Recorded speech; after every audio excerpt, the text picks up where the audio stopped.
महाराज चौक से छत्रपति शिवाजी महाराज को अभिवादन करके शुरू की गई है।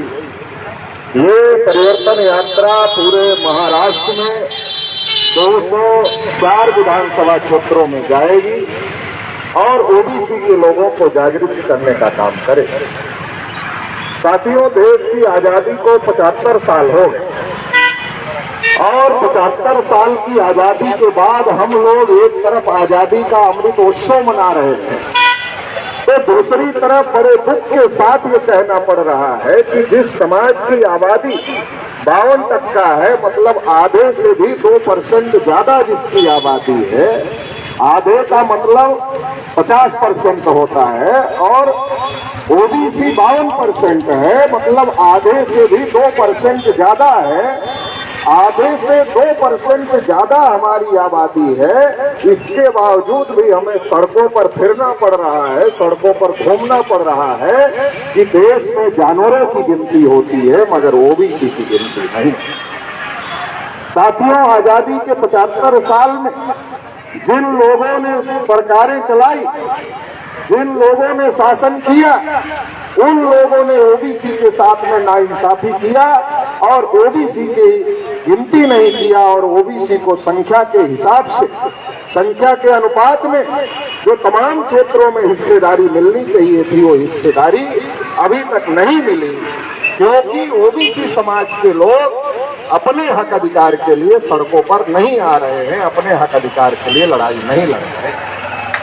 राष्ट्रीय पिछड़ा वर्ग मोर्चा, जो कि ओबीसी का संगठन है, राष्ट्रीय पिछड़ा वर्ग मोर्चा ने यह तय किया कि अब बहुत हो गया, आजादी को 75 साल हो गए, इसके बावजूद भी हमें हक अधिकार नहीं मिल रहे हैं, तो इसलिए अब हम लोग चुप बैठने वाले नहीं। किसी भी स्थिति में अब इस बात को हम लोग बर्दाश्त करने के लिए तैयार नहीं है कि देश में हमारे हक अधिकार पर दूसरे लोग कब्जा करके रखे। इस बात के लिए अब हम किसी भी स्थिति में इसको बर्दाश्त करने के लिए तैयार नहीं। हम ओबीसी के लोग दूसरे के हक पर कब्जा नहीं करना चाहते, हम ओबीसी के लोग दूसरे का हक खाना नहीं चाहते, मगर हमारे हक पर, हमारे अधिकार पर कोई दूसरा कब्जा करके रखे, अब ये बात भी हम लोग बर्दाश्त नहीं करेंगे। और इसलिए राष्ट्रीय पिछड़ा वर्ग मोर्चा ने पूरे देश भर में मुहिम चलाने का काम किया है, पूरे देश भर में अभियान चलाने का काम किया है। ये और ज्यादा दुख का विषय इसलिए भी है कि देश के प्रधानमंत्री नरेंद्र मोदी जी अपने को ओबीसी कहते हैं। जब चुनाव में वोट लेना होता है तब मोदी जी ओबीसी हो जाते। 8 साल का कार्यकाल मोदी जी का हो चुका है, मगर 8 साल के कार्यकाल में एक भी फैसला ओबीसी के हित में, ओबीसी के पक्ष में करने का काम नहीं किया गया, बल्कि ओबीसी के विरोध में बहुत सारे काम सरकार के द्वारा किया गया। 314 ओबीसी के बच्चे जो 2015 में यूपीएससी की परीक्षा पास किए थे, उनकी नियुक्ति को रोक दिया गया। ओबीसी के बच्चों की स्कॉलरशिप बंद कर दिया गया। देश के बजट में ओबीसी का बहुत बड़ा हिस्सा, क्योंकि अगर हमारी आबादी ज्यादा है तो टैक्स भी हम ज्यादा देते। हम कपड़े पहनते हैं, जूते पहनते हैं, चप्पल पहनते हैं, पेट्रोल खरीदते हैं, डीजल खरीदते हैं, गाड़ी खरीदते हैं, साइकिल खरीदते हैं, मोटरसाइकिल खरीदते हैं, कार खरीदते हैं। जितनी चीज हम खरीदते हैं सब पर टैक्स देने का काम करते हैं और ये टैक्स का पैसा भारत सरकार के पास जाता है। सबका साथ सबका विकास का नारा देने वाली सरकार साथ तो ओबीसी का ले लिया, मगर जब ओबीसी के हक में बजट देने की बात आई, ओबीसी के विकास के लिए बजट देने की बात आई, तो नरेंद्र मोदी सरकार ने ओबीसी को बजट देने का काम नहीं किया, ओबीसी का विकास करने का काम नहीं।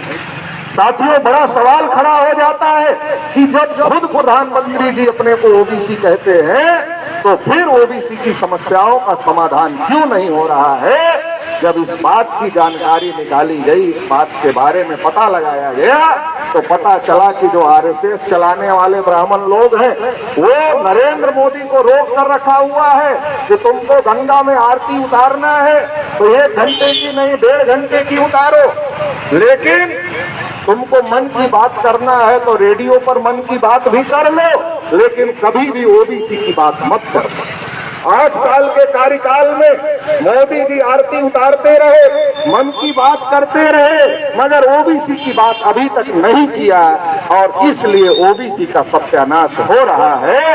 तो इसलिए ओबीसी के लोगों को अपने हक अधिकार के बारे में जागृत होने की जरूरत है, संगठित होने की जरूरत है। साथियों, 52% ओबीसी है तो 52% आरक्षण ओबीसी को मिलना चाहिए था, मगर जब हम लोग 52% आरक्षण की मांग करते हैं तो हमको कहा जाता है कि 50% से ज्यादा आरक्षण नहीं हो सकता है और इसलिए आपको 52% नहीं दिया जाता। लेकिन साथियों, अभी ईडब्ल्यूएस आरक्षण के नाम पर जिनको 10% दिया गया, उनको कहां से दे दिया गया? क्या उसके लिए 50% से ज्यादा आरक्षण नहीं हो सकता? ये नियम लागू नहीं है। वो जिनको देना चाहते हैं, जिनका 80% नौकरियों पर पहले से कब्जा है, उनको 10% और दे दिया और इस देश की जो बहुसंख्यक आबादी है ओबीसी की, उसको हक अधिकार से वंचित करने का देश में चल रहा है। तो इसलिए हमारी गिनती किया जाए और संख्या के अनुपात में हमको हिस्सा दिया जाए, इस बात के लिए हम लोग ये यात्रा निकाल रहे हैं। इसके साथ ही साथ साथियों, आजादी के 75 साल में किसान बड़े पैमाने पर आत्महत्या कर रहे हैं, क्योंकि आजादी के 75 साल में किसानों को उनकी फसल का मूल्य निर्धारित करने का अधिकार, दाम निर्धारित करने का अधिकार उनको नहीं दिया गया और इसलिए किसान घाटे में चले गए और आत्महत्या करने के लिए मजबूर हैं। जब दिल्ली में 3 कृषि कानूनों के खिलाफ किसान आंदोलन कर रहे थे तो सरकार का और किसानों का समझौता हुआ, तो सरकार ने आश्वस्त किया कि हम एमएसपी गारंटी कानून लागू करेंगे, लेकिन अभी तक सरकार के द्वारा लागू नहीं किया गया। तो एमएसपी गारंटी कानून लागू किया जाए, इस बात को लेकर के भी हम लोग ये यात्रा चलाने का काम कर रहे हैं। साथियों, देश में बड़े पैमाने पर निजीकरण हो रहा है। 2014 के चुनाव में आप लोगों ने मोदी जी का भाषण सुना होगा, तो मोदी जी कहते थे देश नहीं बिकने दूंगा। हमारे लोगों ने सोचा चलो कोई तो आया जो देश को बिकने से रोक लेगा, देश को बचा लेगा। तो नरेंद्र मोदी जी को प्रधानमंत्री हमारे लोगों ने बना दिया। मोदी जी प्रधानमंत्री बन गए तो कसम खा लिया देश नहीं बचने दूंगा। पहले कहा देश नहीं बिकने दूंगा, अब कहते हैं देश नहीं बचने दूंगा। और देश की एक एक प्रॉपर्टी अडानी और अंबानी को देने का काम किया जा रहा है। देश को निजी हाथों में दिया जा रहा है। चर्चा निजीकरण की हो रही है। खत्म एससी एसटी ओबीसी का आरक्षण हो रहा है, क्योंकि आरक्षण सरकारी जगह पर है, प्राइवेट जगह पर नहीं है। तो इसलिए जिन उद्योगपतियों का विकास मोदी सरकार के द्वारा किया जा रहा है वो सरकारी पैसे से हो रहा है और सरकारी पैसा जनता के टैक्स का पैसा है। इसलिए सरकारी योजनाओं में भी सरकारी पैसा जहां लग रहा है, जहां पूंजीपतियों का विकास हो रहा है, वहां सरकारी योजनाएं भी लागू होना चाहिए। मतलब आरक्षण एससी एसटी ओबीसी को निजी क्षेत्र में भी लागू होना चाहिए।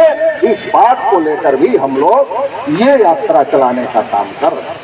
साथियों, अगर आज आप देश के हालात देखेंगे, देश में किसान आत्महत्या कर रहा है, नौजवान बड़ी बड़ी डिग्री लेकर घूम रहा है, मगर उसके पास रोजगार नहीं है और वो आत्महत्या करने के लिए मजबूर है। महिलाओं के ऊपर बड़े पैमाने पर अन्याय और अत्याचार हो रहा है। देश में शेड्यूल कास्ट के ऊपर अन्याय अत्याचार हो रहा है, शेड्यूल ट्राइब के ऊपर अन्याय अत्याचार हो रहा है, माइनॉरिटीज के ऊपर अन्याय अत्याचार हो रहा है। मतलब देश की जो 90% से ज्यादा की पॉपुलेशन है, 90% से ज्यादा की जो आबादी है, उनके ऊपर अन्याय अत्याचार हो रहा है। फिर भी जो सरकार चलाने वाले लोग हैं उनको डर नहीं लग रहा है कि 90% लोगों के साथ हम अन्याय कर रहे हैं तो ये लोग हमको हटा देंगे, सरकार से बेदखल कर देंगे। उनको डर क्यों नहीं लग रहा है, ये बड़ा सवाल पैदा हो गया है।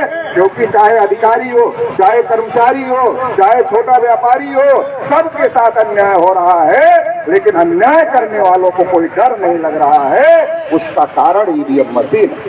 उनको लगता है कि आप नाराज हो जाओगे तो ज्यादा से ज्यादा आप क्या कर लोगे, तो ज्यादा से ज्यादा आप चुनाव में हमको वोट नहीं दोगे, तो आप वोट नहीं दोगे तो आपका वोट हम ईवीएम से घोटाला करके ले लेंगे तो ईवीएम घोटाले से जो सरकारें बनी हैं वो जनता की समस्याओं का समाधान करने के बजाय जनता की समस्याओं को बढ़ाने का काम कर रही है। इसलिए ईवीएम को हटाया जाए, बैलेट पेपर लाया जाए, इस बात को लेकर के भी हम लोग ये परिवर्तन यात्रा चला रहे हैं। तो इन तमाम मुद्दों को लेकर के ये परिवर्तन यात्रा चला रहे हैं ताकि हमारे समाज के लोग इन बातों को समझ सके, जागृत हो सके और आने वाले समय में इन मुद्दों को लेकर देश में बहुत बड़ा जन आंदोलन किया जाएगा ताकि जो शासक वर्ग है उसको रास्ते पर लाया जा सके, उसको सही दिशा में लाया जा सके। तो साथियों, इस लड़ाई में आप लोगों ने हमारा साथ दिया, हमारी परिवर्तन यात्रा का यहाँ के लोगों ने स्वागत किया,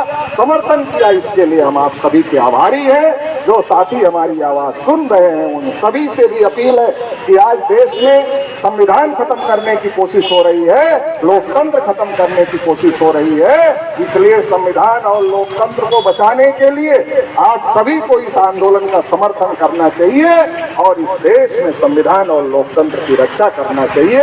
आप सभी ने मुझे सुना, इसके लिए बहुत बहुत आभार, धन्यवाद।